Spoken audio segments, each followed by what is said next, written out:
кто свистит на восходе.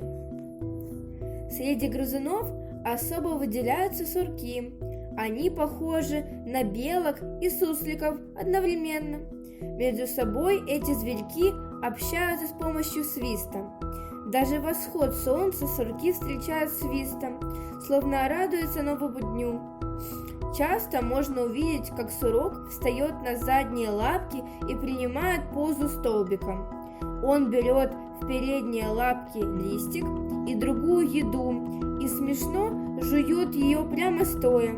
Сурки живут в норах с несколькими выходами. Эти норы очень длинные.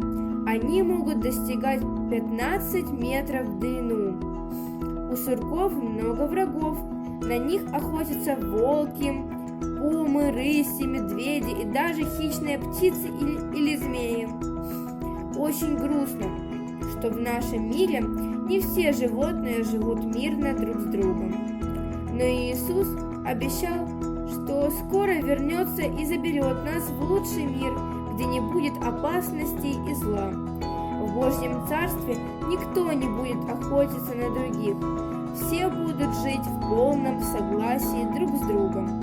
Помолись о том, чтобы Иисус скорее пришел и принес нам мир и согласие.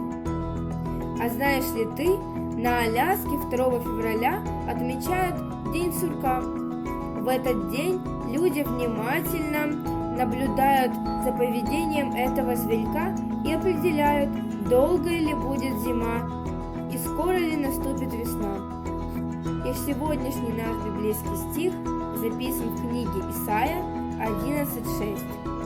Тогда волк будет жить вместе с ягненком, и барс будет лежать вместе с козленком, и теленок, и молодой лев, и вол будут вместе, и малое дитя будет водить их.